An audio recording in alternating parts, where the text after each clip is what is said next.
Thanks for coming. My name's Jamie. Born and bred on the Mornington Peninsula. Spent all my time in the bush. Now in my mid-40s, I still spend all my time in the bush. And I'm not Indigenous to Australia, but I'm Aboriginal to this planet. And I pay respect here and now to the Gurrung traditional custodians, Werrung and Woonwurrung people, and we're on the Kulin Nation, which is a very special nation of 5 clans around Melbourne that hopefully over the years we'll all get to know what the Kulin Nation is about as they become more powerful. But I'm a horticulturalist, I'm a professional horticulturalist. Does that sound right? Yep. And horticulture is my passion and my profession. As a passion, I want to know every plant in the bush, and I want to know if it has a use. And a lot of those uses I learned from Indigenous people or Indigenous references, and quite a few I learned just from experience, practice and research. Yeah, I have some notes. Just a sec. I'm writing a book called Bushfoods and Survival Plants of Victoria and Tasmania. The notes I refer to are the 200 local Indigenous plants with uses that I've discovered and will present. Now, every plant in the bush has a use. There's very few Indigenous plants that you'll see that doesn't have a use for survival. Survival to me is reflected by the traditional owner people who there's archaeological sites 35 to 50,000 years old around Melbourne. So that's a long time to survive, and we're at a sustainable living festival.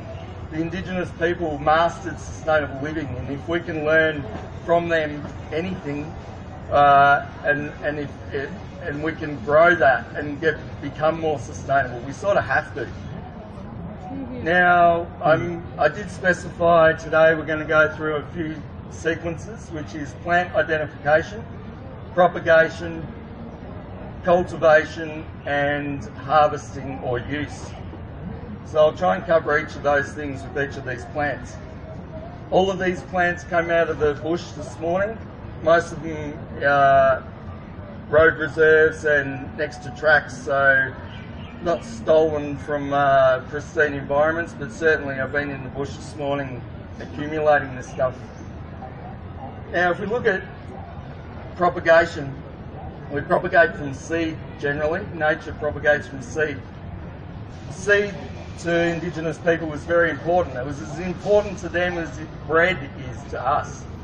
And as much as we like to eat bread and toast and bread rolls, and I mean, we eat a lot of bread, we eat a lot of flour, there's cereals all full of grains. Grains were just as important to Indigenous people. One of the most abundant grains was found on this plant, which is called blackwood or acacia melanoxylon. A very common, long-living, rough-barked acacia, common around Melbourne. The seed would be collected around this time of year. It's just finishing its flowering, its seeding season at the moment. You know, when it flowers, you get your yellow, amazing yellow flowers in November, December. And then those flowers become fruits, and those beans become seed, and the seed can be shaken out and collected quite easily. Traditionally, that seed would be then collected, and mortar and pestle, stone tools, a stone bowl and a stone grinder would be used to crush that, to break up the hard shell on the outside. Indigenous people didn't have frying pans, so that made the process of breaking that harder shell, that outer shell, a bit harder.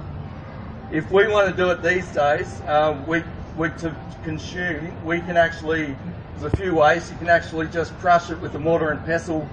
The flesh inside the wattle seed is black. The flesh inside is white, and the outer shell is black. The vegetable matter found around the seed is also edible. So you don't have to separate that vegetable matter off that. Wattle seed would be collected and ground up with many other edible seeds. So it wasn't exclusive. You wouldn't just have bush bread made out of just wattle seed. Closer. Thank you. I've got an hour, I should just relax. Yeah, chill. Yeah, man. You start. Can we make it 2 hours? Yeah. That's all right. Come for a walk, 2 hours in the bush. Walkabout education. That's what we do. Every weekend we're going out in the bush and guiding you through and showing you these plants, where they're living. Rainforest, coastal and woodland walks we do. So wattle seed has commercial potential. There is already an industry in demand for wattle seed. It's more valuable than most of the fruit and vegetables that we eat and buy at the supermarkets. It can be farmed not on clear paddocks. So one of the great things about bush foods, if you're looking at farming, is that you don't have to clear the paddock. You can actually grow under the eucalypts. You can establish a bush food farm underneath eucalypts. So if we have paddocks now, maybe we can grow the eucalypts and then grow bush foods underneath them. Eucalypts are a bush food. They're medicinal. The way to relate to a eucalypt is to crush all the leaves. So whenever you see a new eucalypt, you don't recognise it, crush it, smell it. They're all different. One of the amazing things about eucalypts to me that connects to Indigenous people is every Indigenous group that had their own language, and there's more than 500 of those, had a eucalypt that they identified as their own. So we're on Wurrung country. The Wurrung eucalypt is the manigum. And each tribe, each language group had its own eucalypt. And it's quite interesting that of the clan names, there's about the same amount of dialects as there are eucalypt species. So there's a bit of a relationship there, I reckon. So if you want to grow wattle seed, you want to collect the seed from the best wattle you can find. It needs to be abundant. You grow your tomato from your best tomatoes, you grow your wattle seed from the best wattle seed tree. Ideally, the wattle seed tree, if you're growing it commercially, it gets no higher than 3 metres high, so that it's easy to harvest. Not one of the ones, they've got different forms, so they're all acacia melanoxylon, but you can get shrub forms, forest forms, and the shrub, the lower ones, which are sort of the, you find them towards the coast. Western Port Ranges, Western Port area is absolutely abundant with beautiful acacia melanoxylon. You could harvest probably 5 kilos off a tree that's 3 years old, and then you'd increase 1 kilo per year up until it's 10 years, and then it's just sort of stabilised. There's a market for it. If you want to try it at home, heat up your fry pan, throw your wattle seed in the fry pan, and let it crack. It'll almost crack like popcorn. And then you put it through, if you got the coffee grinder or mortar and pestle, grind it up, and people drink that like coffee. That's a substitute for coffee. That's the black wattle seed ground up. Now I should just run through some of what's in front of us here. Dixonia antarctica, soft tree fern, same as these ones back here. It's a protected species, which is good. It's indigenous throughout wet gullies. It's what Fern Tree Gully was named after. These things are called fiddleheads for obvious reasons, and it's documented that traditional owners would rub the red fur off there and cook them and eat them. Some people say bracken's edible. Bracken has been proven to be carcinogenic, so bracken is not edible. There are species of bracken in New Zealand that are edible. So once these are roasted, they actually become edible. And in the ideal situation, from experience, you want to bake them, not roast them. When they're roasted, they become a little bit too inedible. So baked is ideal. They don't taste really good.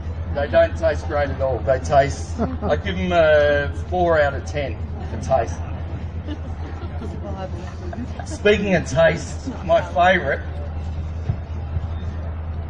one of my favourites, is prickly currant, Coprosma quadrifida. It's a shrub, usually about 1.5 metres high, common in woodlands, common in the rainforest. Gets this beautiful red berry on it. When I finish talking, if you want to come over and try some of these, you can. It's just finished fruiting. No one on the planet is farming this product. There's the fruit. It took me 5 minutes to collect 2 kilos of fruit off this, off 3 different plants. It grows very fast. Within 3 to 5 years, you could have a commercial crop of these. One plant will produce about 1 kilo on its 3rd year. Coprosma quadrifida, prickly currant.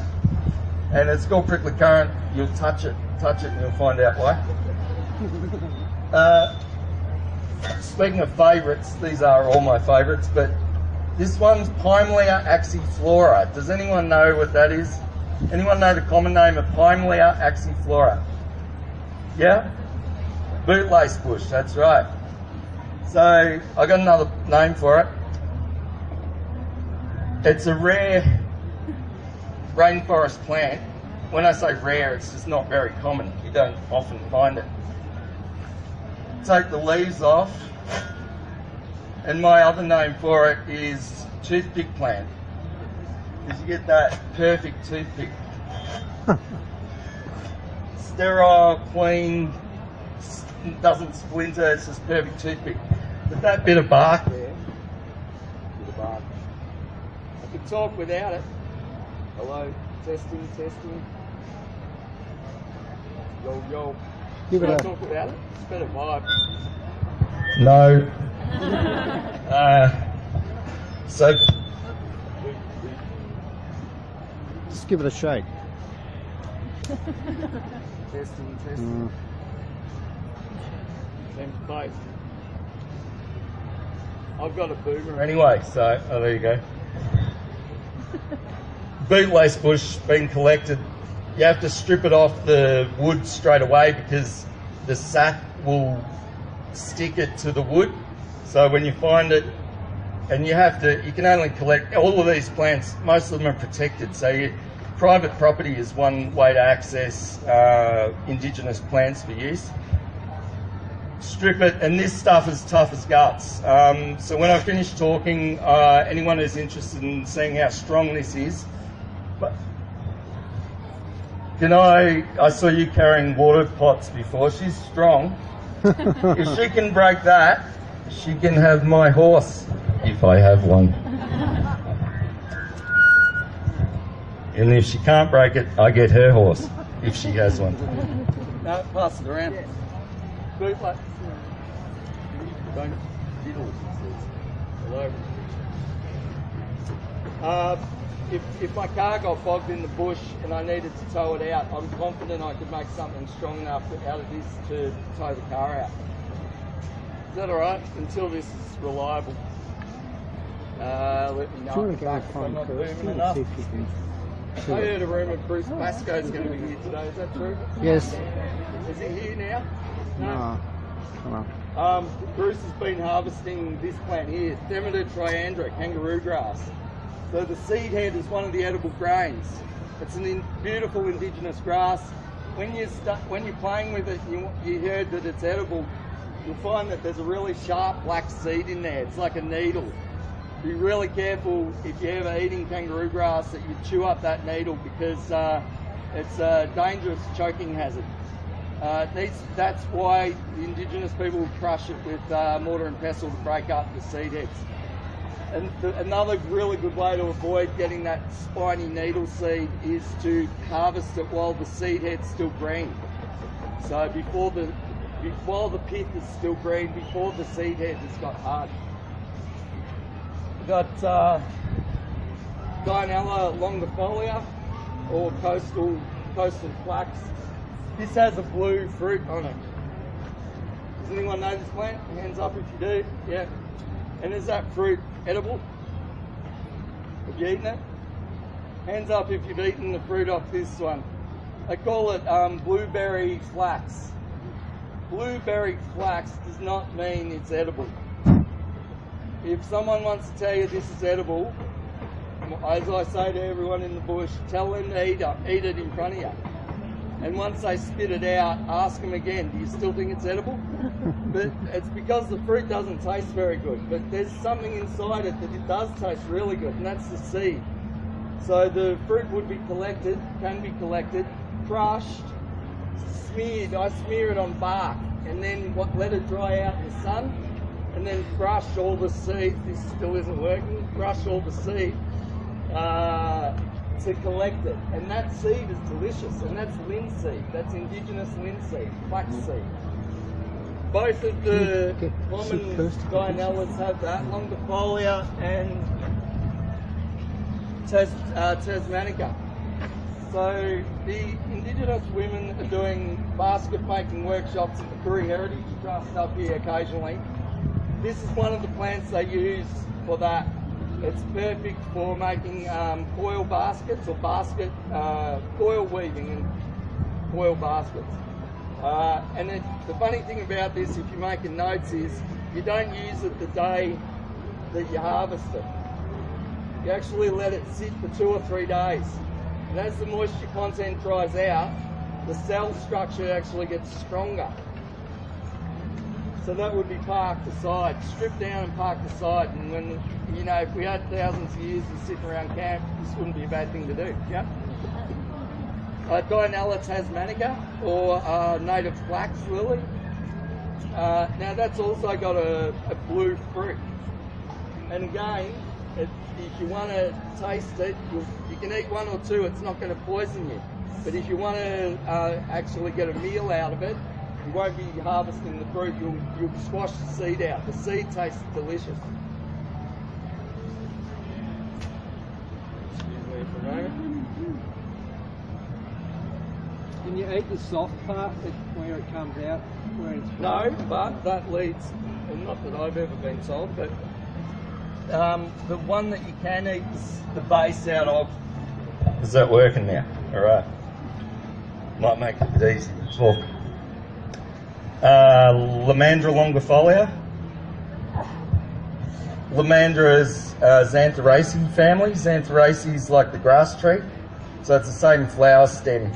Most plants are identified by their flowers. So if you're trying to get a plant identified on Facebook, Plant ID and things like that, show them the flower, people can work it out pretty quick.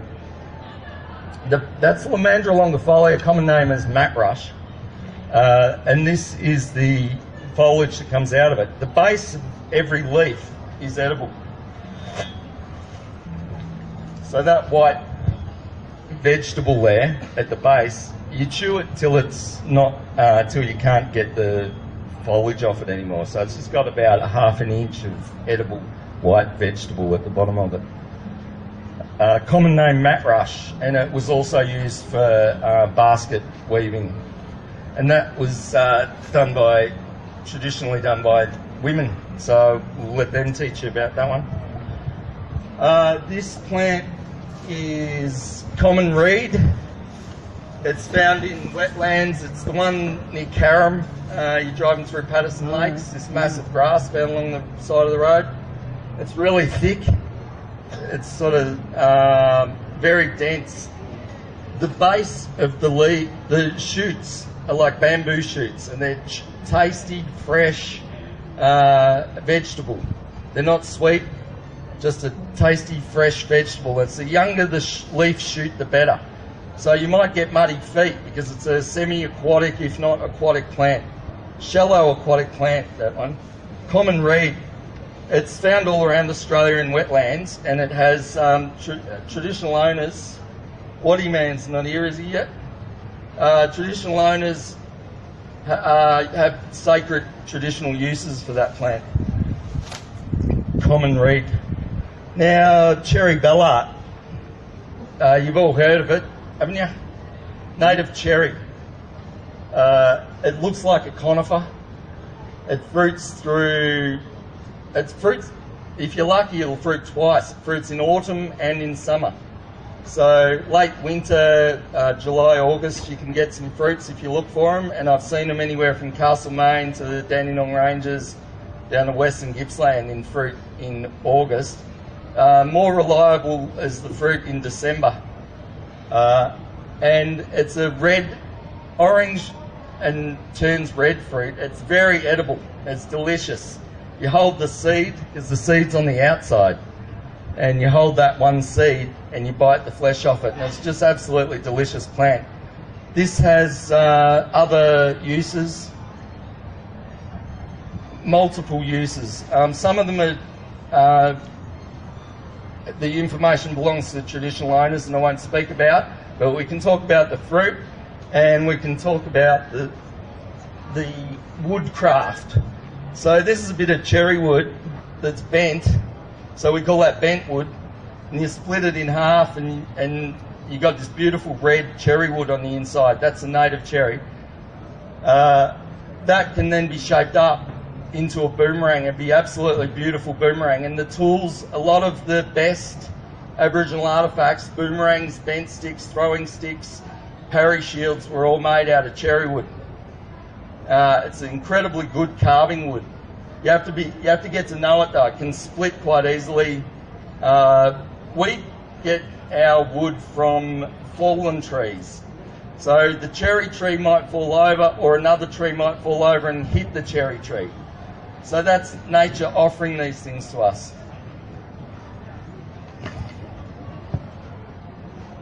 So, gone again, testing. Batteries on the way out. Oh yeah. Battery deal. Yeah. The batteries up in progress, mate. This plant, anyone know this one? It's got a rough sandpaper-like leaf. Hazel Pomaderus. Fairly common woodlands plant. Not very common in the rainforest, but occasionally there. Now, I only recently found out what this was traditionally used for, and that's to make spears. You quite often find it 10 foot long, inch wide, in the rainforest, in the woodlands, absolutely perfectly straight. So I've been playing with it to see how good the wood is, and found that the wood's really hard. Incredible. So that's actually quite special. And I only learnt that from practicing, but that's what the Indigenous community like to hear when they're playing didgeridoo and doing ceremony. Nice, loud clap. Hazel Pomaderus. Wow. Speaking of edible roots,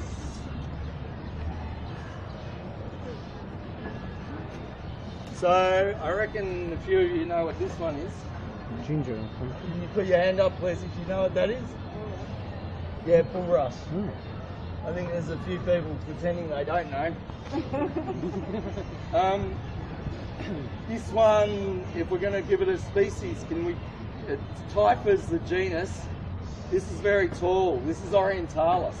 So this is the introduced bulrush. The indigenous bulrush doesn't get over 1.2 metres. It's beautiful. It's much nicer in a pond. If you put this in your pond, it'll get this big still, which is cool for a little while till it falls over and does damage. This has, this has multiple uses. The shaft was often adapted for making bird spears, small throwing spears for hunting birds. The fibre can be used for making string and rope, and I'll do a little string making workshop afterwards. Basically,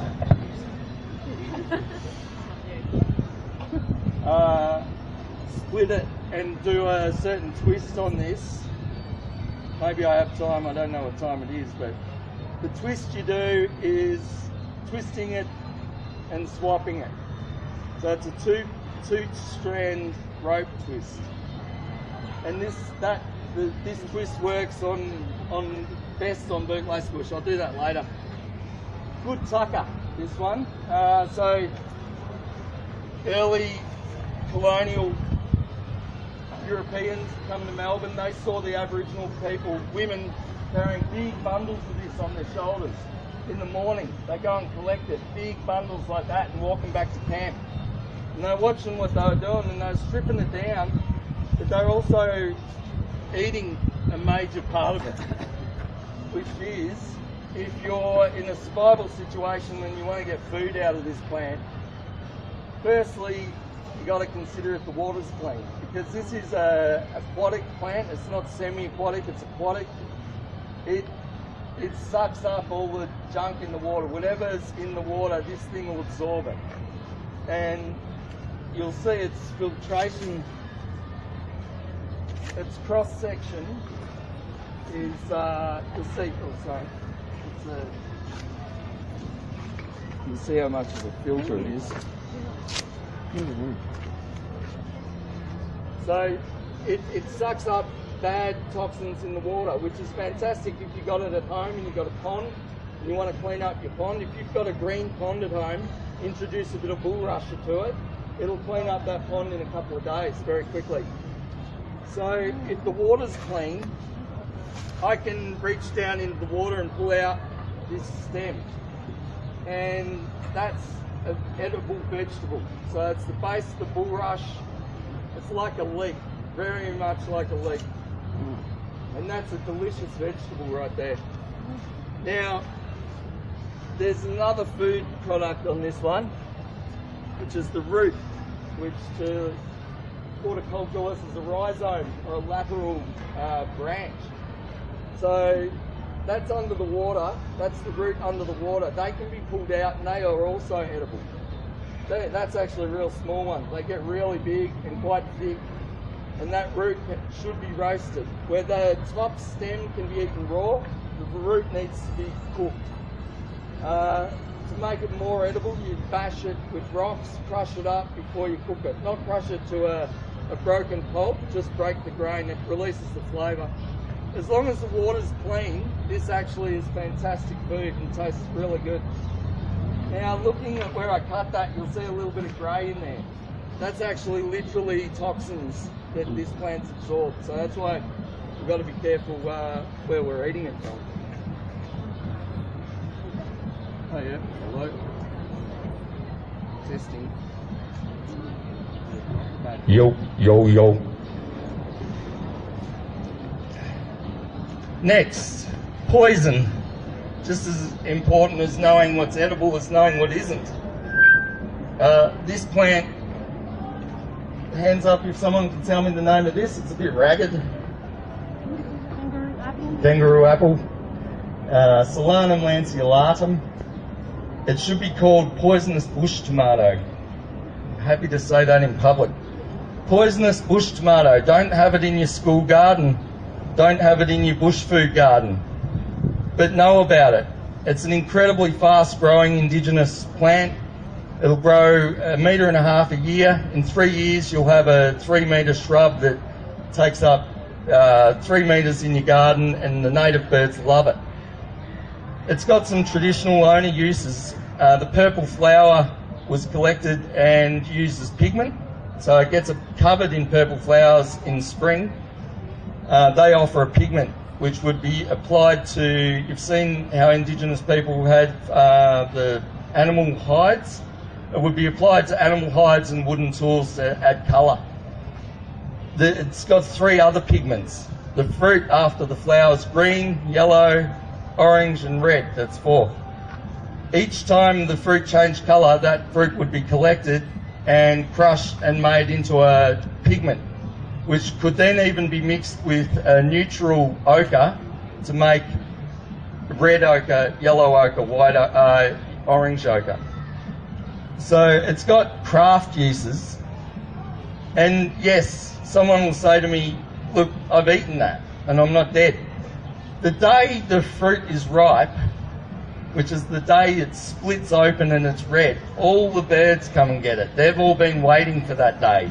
They never eat it yellow, they never eat it orange, they wait till it's red. Now, there's a lesson there. This plant, Solanum lanceolatum, is grown in Europe as an important ingredient in the contraceptive pill. Victoria's Indigenous kangaroo apple is keeping the world infertile. And that reflects the traditional owners' use. And again, I'll take an opportunity to meet traditional owners. I know the Koori Heritage Workshops, running a lot of workshops up there, and they can tell you a bit more about that. But the traditional owners used it for a similar reason. It's quite dangerous, therefore. If I was to hand out kangaroo apple here and some of them aren't ripe and someone's pregnant, I'd be in a hell of a lot of trouble. I won't say too much more, but it's poison. Kangaroo apple. Great for revegetation, really quick growing. Favourite? Rubus Papafolly, native raspberry. Propagate by layering. It's a brambling vine. With brambling means it's shrubby. It doesn't have a stem. It actually, I don't know what brambling defines as, but it means it's worse than a raspberry and worse than a boysenberry, which I saw some over there. But you need to give it about 2 metres. One plant will take up about 2 metres. In a domestic garden situation, you'll be lucky enough to harvest the fruit. In the wild, the birds love this. This is gold to them. So only 3 times in the last 10 years have I actually even seen fruit on this shrub. It's taken by the birds the day it gets its colour. This one is quite handy. It's a coastal wattle, and that's its name. Sephora, acacia sephora, with a PH. It's documented that traditional owners use the sap, and now I can't be quoted saying that sap is edible because I haven't tried it, and I don't need to. But what I find is really handy is the bush offers us everything we need. Everything we need, not everything we want. Everything we need is in the bush. Prove it. All right, well, how do you survive 30,000 years in the bush? Because everything you need is there. That'll lead me on to a little magic with fungus and fire in a minute. Something I need is wash my hands, don't I? So I might have to put the mic down while I do this, but I'll show you how we make soap out of this. This is coastal wattle, acacia sephora.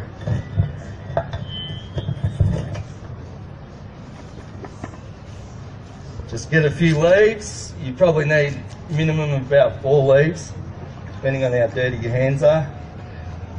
And now what I want to do, my hands are pretty dirty. I'm going to crush those leaves and I'm trying to make a bit of a pickle in the middle.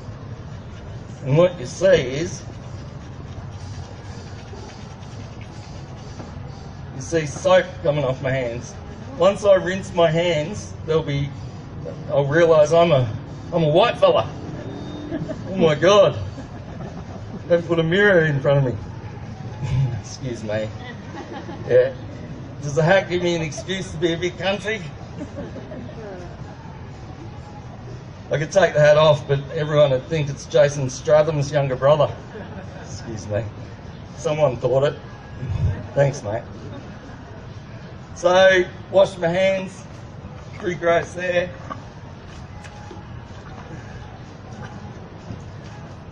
Pretty cool now. So, coastal wattle, great for washing your hands. I'll just check I've covered the basics. Pigface. Pigface. It's a few different species. It's found on the beach. When the petals of the flower are finished, there's a fruit underneath that flower. That fruit is edible. It's an edible bud. Some people say it tastes like banana. I think it tastes like sweet slug. So I haven't eaten that many. But the leaf is all right. The leaf tastes like salty slug. And that's a little bit better. Is that Delosperma? Not sure. So there's a few different species of genus and species of pigface, but the small leaf and large leaf, they both have that characteristic of having the fruit after the petals die on the flower. What else we got here? Something to share is this one. This is take a leaf and pass it around. This is a special indigenous medicinal plant. Just give us a sec. Take one, pass it around.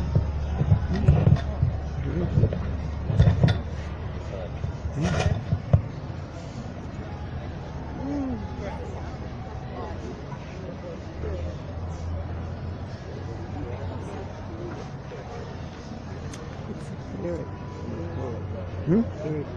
Yeah, but you couldn't hear it. Testing. That plant is Prosanthera lasianthus. Prosanthera is the native mint genus. There's a heap of native mints. One of the nicest ones is Prosanthera ovata, which has purple flowers. It's a local indigenous shrub. Prosanthera lasianthus is a special plant to the indigenous community, and they called it Coranderk. And hopefully some of us know what Coranderk means to the indigenous community. It's a very special place, home of William Barrett. That plant that you're crushing and smelling is not for salad like eating, it's actually for making tea. You make a medicinal tea out of that. 2 leaves in a pot of hot water, let the water cool, then drink the water when it's cool. The effect on me was that it increased circulation. It's like when you're meditating and you feel your toes, it really connects your circulation. I've heard a lot of people feeling benefits who are suffering from arthritis. It seems to relieve some symptoms of arthritis as well. Prosanthera lasianthus, white Christmas bush. It's called white Christmas bush because on Christmas Day it loses its flowers and they're covered on the ground. It actually looks like Christmas, which is really nice. It's a woodland shrub and it's fairly common, and I think there's some versions of it at the Botanical Gardens. Now there's a fungus, seed, roots. Murnong. I only brought one. I keep stressing them out. And we're lucky enough to be enlightened by Bruce Pascoe and his research recently about the Murnong being farmed by Indigenous people, not just harvested like a wild harvest. It was farmed. It's documented that they had fields of Murnong. And it's an indigenous plant. There were indigenous fields of Murnong. But the traditional owners were seen pulling them out of the ground, snapping off the good tubers. Well, in front of this crowd, it's worth me showing you the tubers, isn't it? And then they'd snap off the good ones, put it back in the ground, it would continue to grow. I'll just expose some roots for you. It's sort of a cross between a carrot and a parsnip in its characteristic and its taste. The looser the soil you grow it in, the deeper the root's going to be. Oh, that's a bit piddly, that one. You never know, do you? It's like a Christmas present. But there's the nicest tuber. Snap that off. All bush tucker people need to eat bush tucker. If they don't trust them. It can be eaten raw like that. Tastes just like eating a raw carrot, but a little bit more like a parsnip. Now I can stick that back in the ground and confident it will continue to grow. They actually can be propagated by division. So when you are growing them at home, they clump up. It's a clumping plant, and you can divide it very easily. One plant will give you 10 plants per year. So it multiplies quite rapidly. It seeds throughout summer. The difference between Murnong and dandelion is dandelion, they're very, very similar. Murnong only ever gets the one flower head per stem, where dandelion can get multiple 3, 4, 5, 2, 3, 4, 5. Murnong's only ever got the one. Other things about Murnong, it's got lanceolate leaves, long lance-like leaves, and there's usually a barb on it. A little barb there.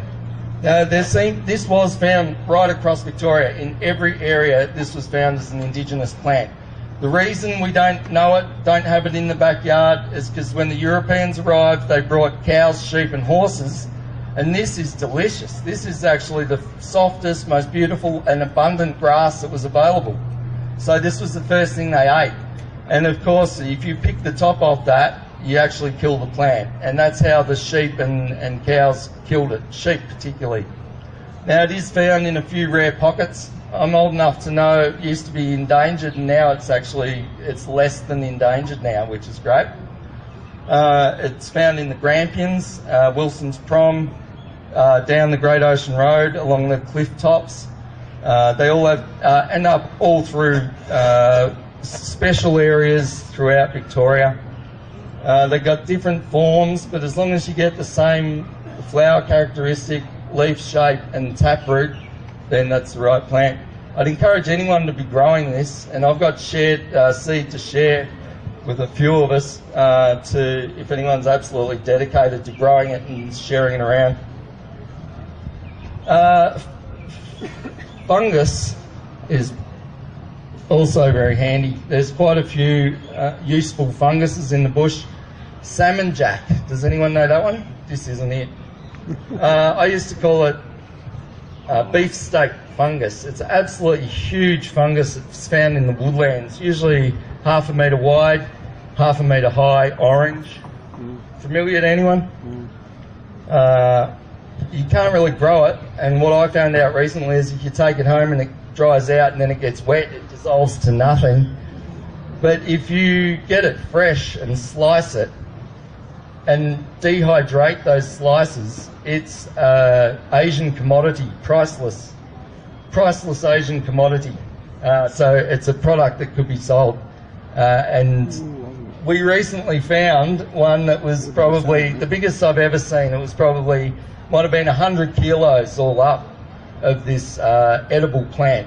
Now, prior to knowing it was called slippery jack, I called it beefsteak mushroom because what we know is it can be eaten raw and it can be cooked like a steak, and it's got red flesh.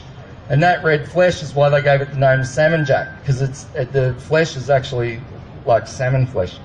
But this one is Woodlands bracket fungus. Bracket fungus attached to trees like a bracket, and this grows up there in the tree, and it'll grow there for a few years, 2 or 3 years, and then possums start to get onto it, and they go, oh, that's a pretty cool shelf, and they come down and they sit on it, and then they go, oh, actually that smells like bread, I might have a bite. So they start having a bite, and then they keep eating, and they go, oh, this is fantastic, and they get really fat. And what happens is that they get so fat that this breaks off and falls onto the ground. And then you get fellas like me out in the sticks, and I go, wow, it's one of those bracket fungus, this is cool. What do I do with that? And what I did is I found out it's edible raw, so when it's on the ground, prior to it drying out, you can eat it raw. It does taste like raw bread dough, but not as sticky. So what do we do with raw bread dough? Cook it. So you can cook it straight away too. While it's green, you can cook it. And it's got other uses. Then I dried it out. So I put it aside. I didn't eat it. I didn't cook it. I just dried it out. And I've been playing with this one for over 20 years. And paying respects to Wurundjeri elder Murrindindi, who has shared the knowledge that the traditional owners use this to keep mosquitoes away. So this is actually a good mosquito repellent. How do they do that? Well, they got to light it. But prior to Murrindindi letting us know that it had other uses, what we discovered is it was used to carry fire. So if we want to move camp, and moving camp was just part of living sustainably, we've taken our 15% out of the resources here. We're moving camp. The season is on next season. You know, there weren't 4 seasons. There was bulrush season, prickly currant season, wattle seed season, pigface season. They're the seasons to Indigenous people. So we want to move camp. We want to take the fire with us. And it's raining. All right, so this thing, how does that help? And I can only put the mic down to show you how flammable it is. So I've got a flint Flint Scratcher, where I could spend a few hours with some sticks. If I was using sticks to make an ember, it's the grass tree flower stem, which there's a few grass trees in the city. If you see the flower stem break, go and ask the owners if you can have it. That's what I do. And then split it in half. That becomes the base wood for making fire. The dowel is austral mulberry. Now, the austral mulberry, like the blue flaxberry, is not an edible berry. It's called austral mulberry, and that's the upright dowel for making fire.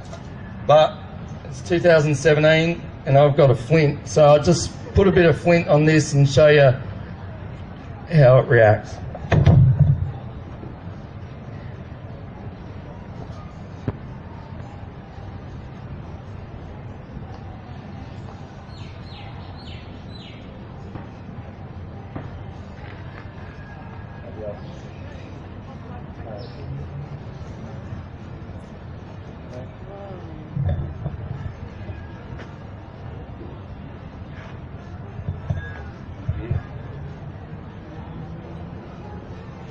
So, let's go.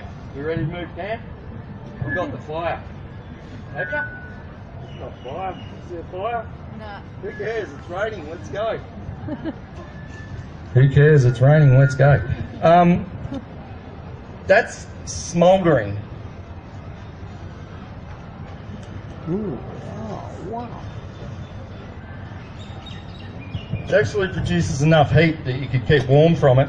It will smoulder for a week, and if it gets too hot, I just splash it and wet it, and that slows it down. Now we can go to camp.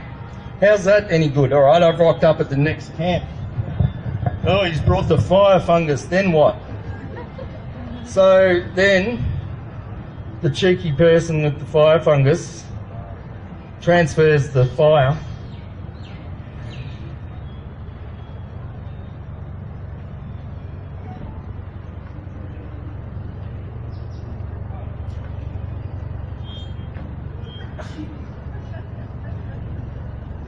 that will then transfer into your grass, your kindling, and build you up into your fire.